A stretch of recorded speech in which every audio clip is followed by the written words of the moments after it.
حضرت مریم رضی اللہ تعالی عنہا کو اللہ تبارک و تعالی نے بغیر باپ کے جناب عیسیٰ علیہ السلام عطا فرما دیے۔ اب اس بات کو جب لوگوں کے سامنے پیش کیا جائے گا، لوگ کیا رائے دیں گے، یہ بھی تو ایک مشکل کام ہے نا۔ وہ خاتون، وہ پاک باز عورت جس نے اپنی زندگی کے سارے اوقات ہی اللہ کے گھر مسجد میں گزارے، جس کی ماں پاک ہے، باپ پاک ہے، خاندان پاک ہے، اس خاتون کو بغیر باپ کے جب گود میں بچہ لے کے لوگوں کے سامنے جانا ہے تو کن رویوں کا سامنا کرنا ہے، یہ آپ سمجھ سکتے ہیں۔ میری شاعر نے کہا تھا کہ الجھے الجھے بکھرے بکھرے روز و شب دیکھے گا کون، لوگ تیرا جرم دیکھیں گے سبب دیکھے گا کون۔ لوگ تو ظاہری حالات کو دیکھتے ہیں اور فیصلہ کر دیتے ہیں، سبب کیا ہوا تھا، وجہ کیا بنی تھی، تصویر کا دوسرا رخ کیا، اس پر تو غور ہی کوئی نہیں کرتا۔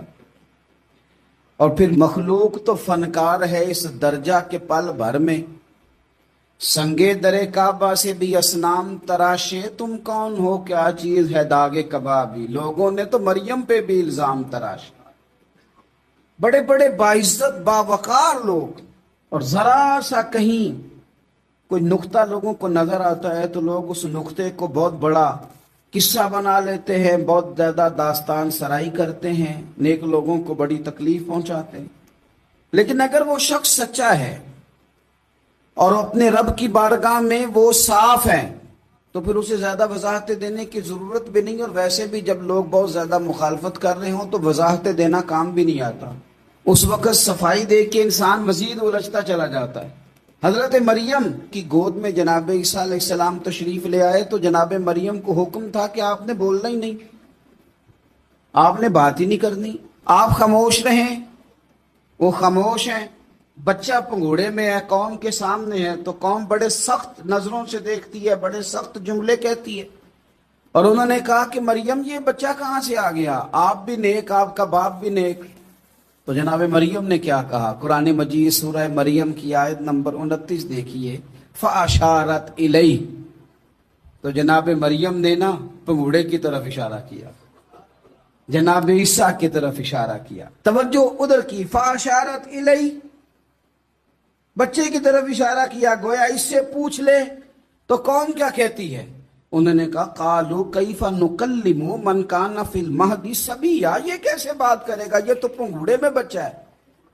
پنگوڑے میں بچے بھی کبھی بولے ہیں، وہ بولتے ہیں بھائی، پر جب رب چاہے، اور جب اللہ اپنے بندوں کو صاف کرنا چاہے، اور جب رب اپنے بندوں کی عزتوں کا محافظ بنے تو بچے پنگوڑوں میں بھی بولتے ہیں۔ جناب یوسف کے لیے بھی بولا تھا، جناب عیسیٰ بھی پنگوڑے میں بولے تھے، جناب جریج کے لیے بھی بولا تھا، بچے بولتے ہیں، لیکن کب، جب رب چاہے۔ کیسے بولے گا، یہ تو پنگوڑے میں ہے۔ لیکن جب انہوں نے دیکھا نا بچے کی جانب، آپ نے منہ سے نہیں کہا، وہاں تو حکم تھا چپ رہنا ہے، وہ خاموش تھی، پنگوڑے کی طرف اشارہ کر کے کہا اس سے پوچھ لو جو پنگوڑے میں ہے۔ تو جناب عیسیٰ پنگوڑے سے بولے اور سیدھے ہاتھ کے اشارے کر کر کے بولے، کیا کہتے ہیں، فرمانے لگے قال انی عبد اللہ۔ عیسائیوں نے کل کلاں کو کہنا تھا نا وہ اللہ کے بیٹے ہیں، تو انہیں بات ہی یہاں سے شروع کی، کہنے لگے لوگوں سنو میں اللہ کا بندہ ہوں۔ بات شروع یہاں سے کی، جو کل بات ہونی تھی آج اس کا اظہار کیا، کہنے لگے انی عبد اللہ، میں اللہ کا بندہ ہوں، آتانی الکتاب، مجھے کتاب دی گئی ہے، وجعلنی نبیّا، اور رب نے مجھے نبی بنا کے بھیجا ہے۔ 10 منٹ پہلے جناب مریم کے بارے میں رائے لوگوں کی اور تھی، اور 10 منٹ کے بعد اور تھی، 5 منٹ پہلے باتیں اور تھیں اور 5 منٹ کے بعد باتیں اور تھیں۔ جب رب بندوبست کر دے، جب اللہ اہتمام کر دے، میرے بھائی ضروری تو نہیں کہ ہم پریشان ہی رہیں کہ یار یہ کام میں نے کیا نہیں، میرے کھاتے ڈال دیا گیا، یار اس جرم کا میں مجرم ہی نہیں اور میرے منہ پہ سیاہی ملنے کی کوشش کی جا رہی، یہ میرا کھاتا ہی نہیں اور لوگ مجھے تکلیف دے رہے ہیں۔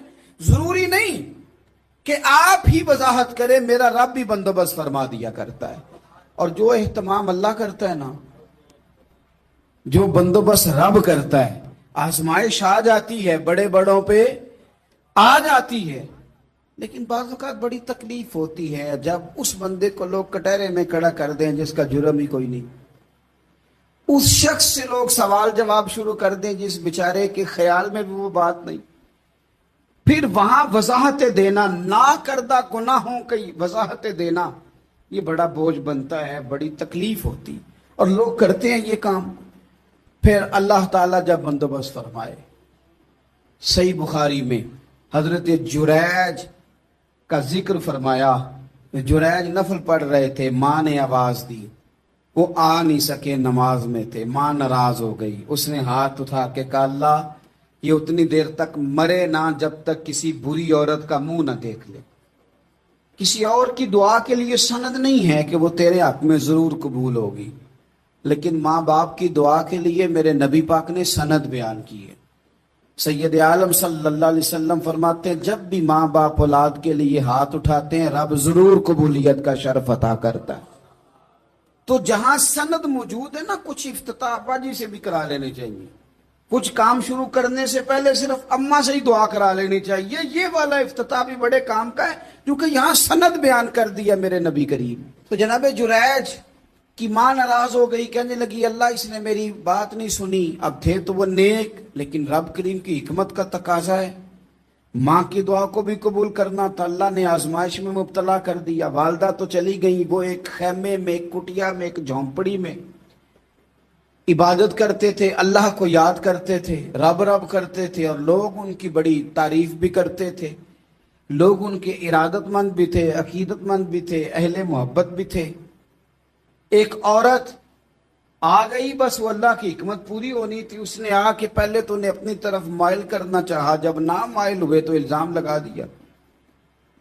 یہ ہمارے دور کا تقاضا ہے، لوگ پہلے آپ کو اپنے حق میں قائل کرتے ہیں، اپنی فرما برداری میں لانا چاہتے ہیں، اگر آپ نہیں آتے تو پھر وہ آپ کو مجرم قرار دے دیتے ہیں، یا میرے ساتھ چل ورنہ پھر میں تیرے خلاف پراپوگنڈا کروں گا۔ دو ہی باتیں، پہلے اس نے قائل کیا، جب جناب جنید قائل نہ ہوئے تو اس نے قریب ایک چرواہا تھا، اس چرواہے کے ساتھ جا کے منہ کالا کیا، مقررہ وقت پہ بچہ پیدا ہو گیا۔ لوگوں نے کہا کس کا ہے؟ کہنے لگی اس خانقاہ میں، اس حجرے میں عبادت کرنے والے کا ہے۔ اگر کسی دیندار پر ذرا سا بھی الزام لگ جائے تو آپ یقین کریں کہ بڑے بڑے خوفناک لوگ بھی نیک ہو جاتے ہیں، جن کا اپنا سارا ماضی کالا سیاہ ہو وہ بھی اجالوں کے راہبر بن جاتے ہیں، جن کی اپنی زبانیں ساری زندگی آلودہ رہی ہوں وہ بھی بڑے بڑے اعلیٰ سچ بولنے لگتے ہیں۔ اعلیٰ کچے میرے مکان کی دیوار کیا گری، لوگوں نے تو میرے صحن میں رستے ہی بنا لیے۔ بڑے لوگ آ جاتے ہیں، پھر بڑا کچھ کرتے ہیں اور بڑے بڑے خوفناک جملے کستے ہیں، بس کو نقطہ جو ہاتھ آ گیا ایسے جیسے گرنے کا انتظار کر رہے تھے۔ اب جناب لوگ اٹھے، احتجاج شروع ہو گیا، شور پڑ گیا، یہ بابا بڑا نیک بنتا تھا، نفل پڑھتا تھا، عبادتیں کرتا تھا، دیکھو اس کا حال کیا ہے کہ اس نے ناجائز بچہ پیدا کیا۔ بغیر تحقیق کے میں کہہ چکا ہوں کہ الجھے الجھے بکھرے بکھرے روز و شب دیکھے گا کون، لوگ تیرا جرم دیکھیں گے سبب دیکھے گا کون، لوگ تیرا جرم دیکھیں گے سبب کوئی غور نہیں کرتا کہ وجہ کیا تھی۔ او بھائی کچھ تو مجبوریاں رہی ہوں گی، یوں ہی کوئی بے وفا نہیں ہوتا۔ الزام لگا دیا، شور ہوا، احتجاج ہوا، دنیا کٹھی ہوئی، ان کا انہوں نے اجرا گرا دیا، مارا بھی، پیٹا بھی، ایک نیک آدمی کو بدنام بھی کیا، برا بھلا بھی کہا، گالیاں بھی دی، جو کر سکتے تھے کیا۔ اب جب سزا دینے لگے نا تو جناب جریج کہنے لگے تھوڑی سی اجازت دیتے ہو، مار تو تم نے دینا ہی ہے۔ کہا جناب ٹھیک ہے دیتے ہیں۔ انہوں نے کہا صرف 2 نفل پڑھنے۔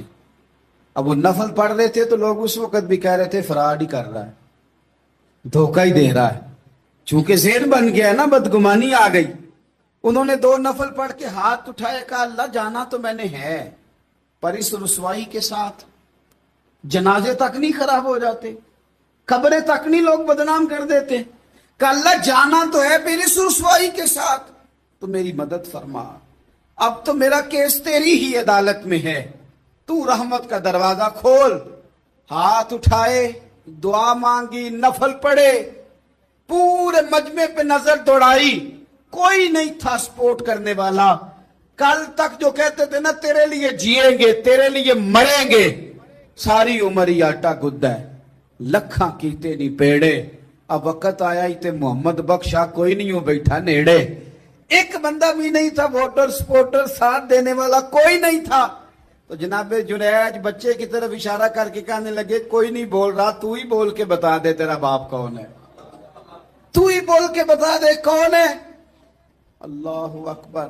میرا رب جب چاہے تو بچے بولتے ہیں، رب چاہے تو گونگے بولتے ہیں، رب جب چاہے تو پھر پتھر بھی بولتے ہیں۔ جب کہا نا تو ہی بتا تو بچہ بولا، اور بول کے کہنے لگا میرا باپ جریج نہیں، میرا تو وہ ہے جو بکریاں چرانے والا ہے، وہ میرا باپ۔ جب رب کریم نے توفیق دی تو بچہ بول پڑا۔ جب رب بندوبست کرتا ہے کسی کی عزت کی حفاظت کا تو پھر کوئی اسے رسوا کر سکتا۔ یاد رکھنا جب رب محافظ ہو تو پھر لوگوں کا پراپوگنڈا وہاں کچھ کر سکتا۔ لوگ کئی دفعہ بڑا گہرا جال بنتے ہیں، سازش کا رنگ بڑا گہرا ہوتا ہے، عام سادے آدمی اس کو سمجھ نہیں پاتے، اس پراپوگنڈے کا حصہ ہو جاتے ہیں، انہیں پتہ ہی نہیں چلتا یہ بات دراصل کیا کی جا رہی ہے۔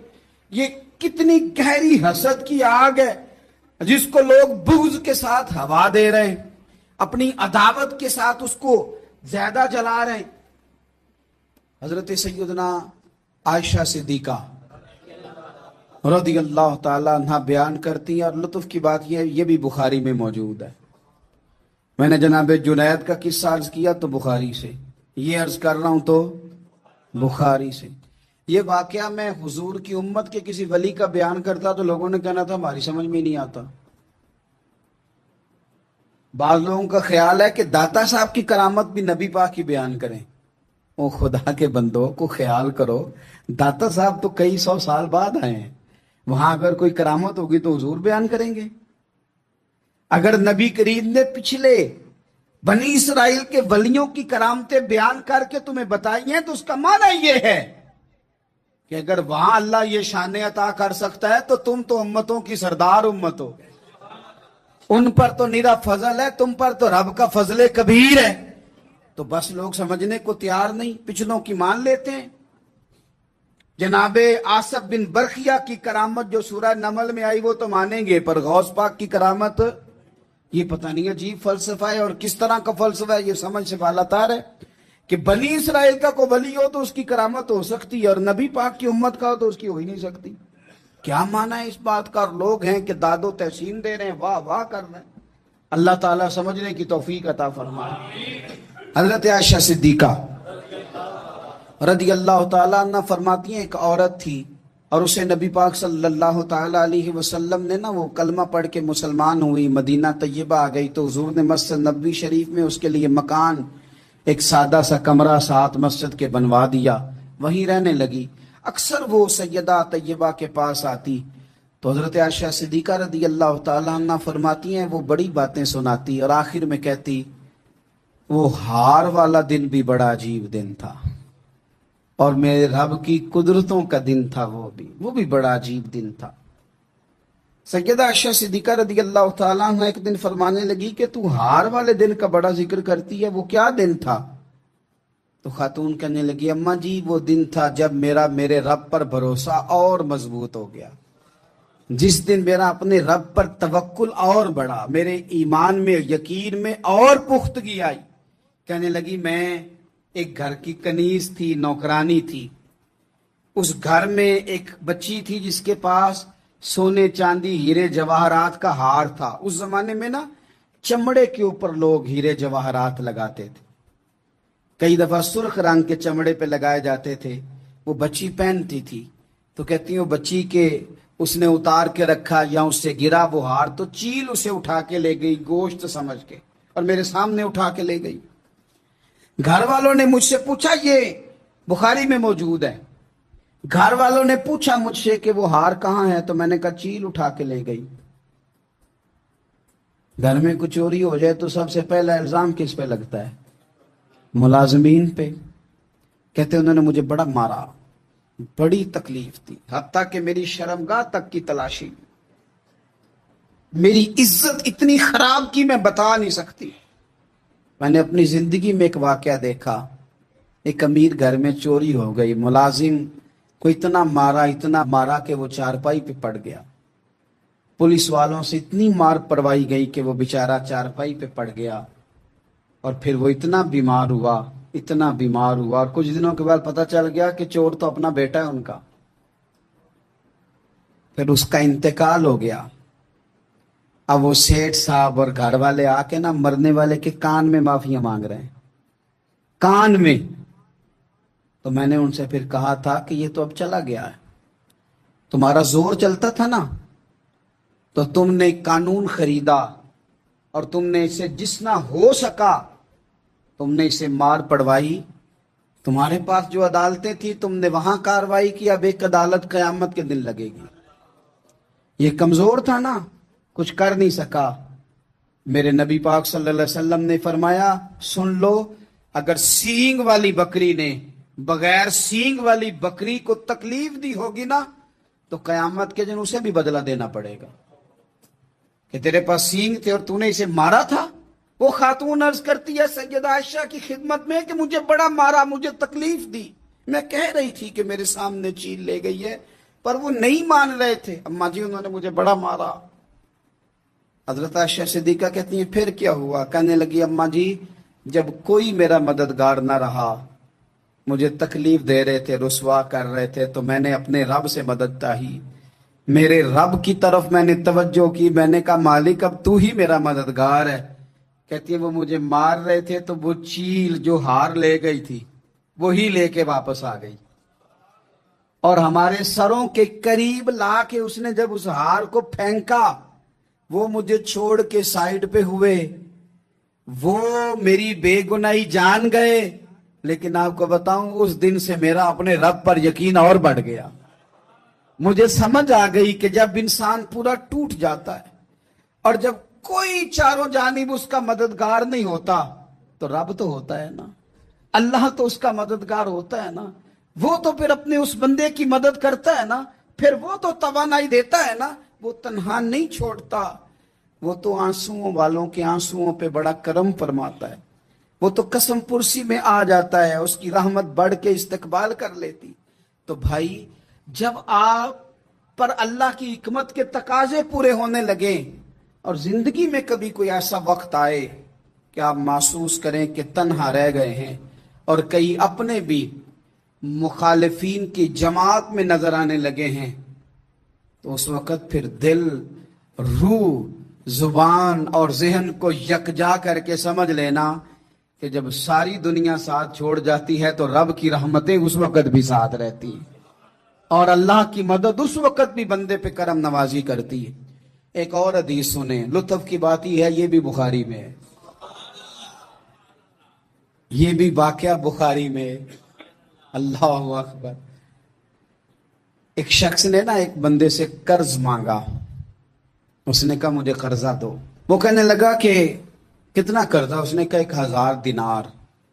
دینار سونے کا ہوتا تھا، درہم چاندی کا ہوتا تھا، 1000 دینار چاہیے۔ اس نے کہا کوئی گواہ ہے تیرے پاس؟ غریب کا گواہ بھی کوئی نہیں بنتا، کبھی الجھ جائے نا کو بندہ تو کئی اپنے بھی کہہ دیتے ہیں کہ ہم اس کے قول فعل کے ذمہ دار نہیں ہیں۔ ایک غریب آدمی کو قرض کی ضرورت پڑ گئی، 1000 دینار چاہیے۔ میں کہہ چکا ہوں کہ درہم چاندی کا ہوتا تھا، دینار سونے کا، اب 1000 دینار لینا ہے۔ تو جس بندے سے اس نے کہا، اگرچہ وہ نیک بندہ تھا، اس نے کہا یار 1000 دینار دے دو، تو کہنے لگا کوئی گواہ ہے تیرے پاس؟ وہ کہنے لگا غریبوں کا گواہ کون ہوتا ہے؟ ہاں ایک گواہ ہے۔ کہا کون؟ کہا میرا رب، وہ تیرے اور میرے بیچ گواہ ہے۔ اس نے کہا کوئی کفیل، اگر تو پیسے نہ دے سکے تو وہ بعد میں دے دے، یا تجھے کچھ ہو جائے تو وہ دے دے۔ اس نے کہا کفیل بھی میرا اللہ ہی ہے، میرے پاس اگر ہے تو رب کریم کا نام ہے، اگر اعتماد کر سکتا ہے تو کر لے۔ بندہ نیک تھا، اس نے کہا رب کے نام پہ، رب کی کفالت پہ، اللہ کو گواہ بنا کے میں تیار ہوں تجھے 1000 دینے کو۔ اس نے 1000 دینار دے دیا، وقت واپسی کا طے ہو گیا۔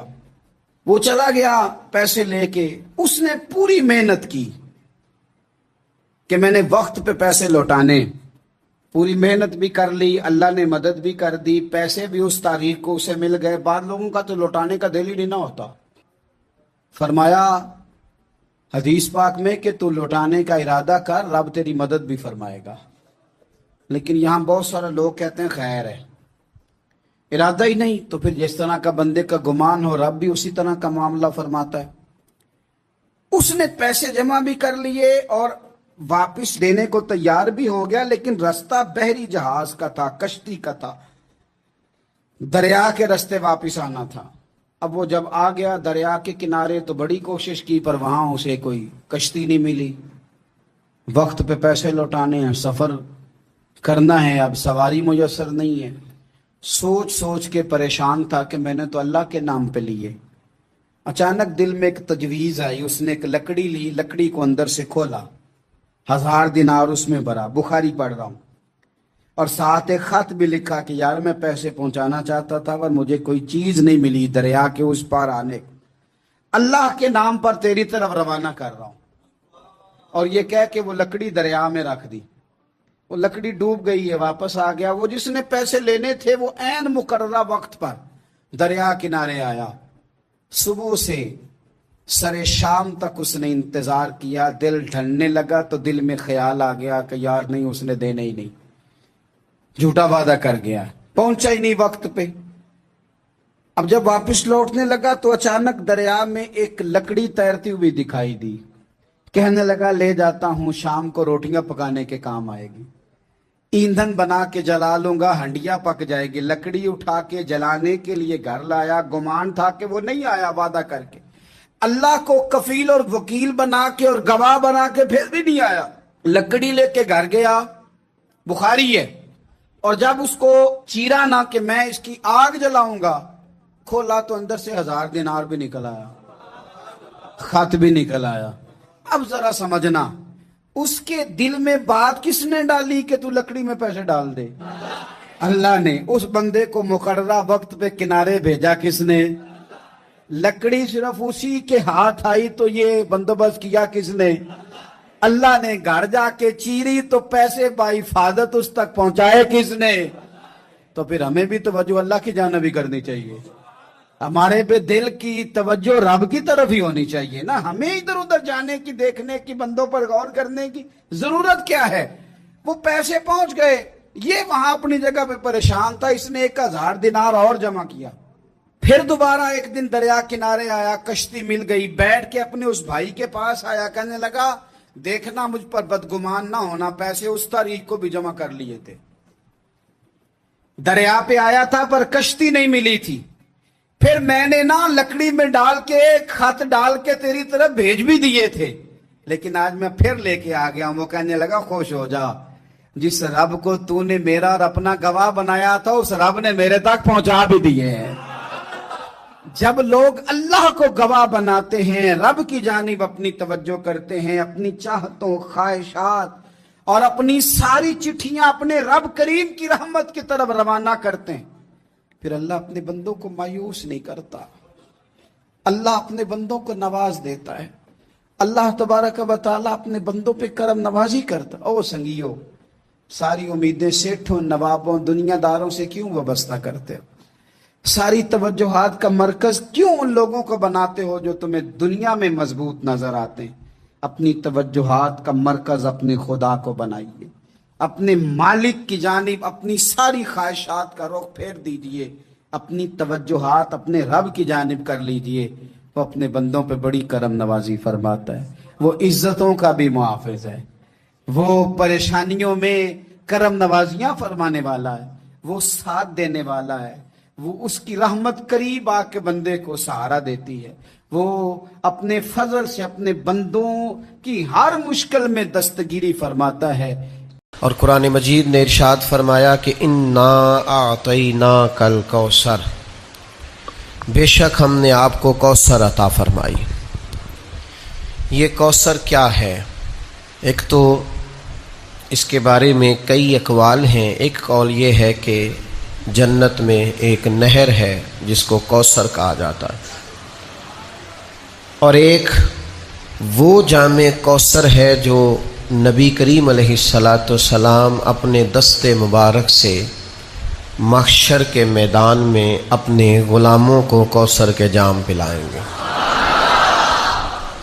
لوگ جب پسینوں میں شرابور ہوں گے، محشر کی گرمی اور شدت سے نڈھال ہوں گے، تو جو مقامات جن پر رسالت مآب صلی اللہ تعالی علیہ وسلم کی زیارت لوگوں کو نصیب ہوگی اور حضور سے ملاقات ہوگی، ان میں سے ایک جگہ وہ ہے جسے حوض کوثر کہا جاتا ہے۔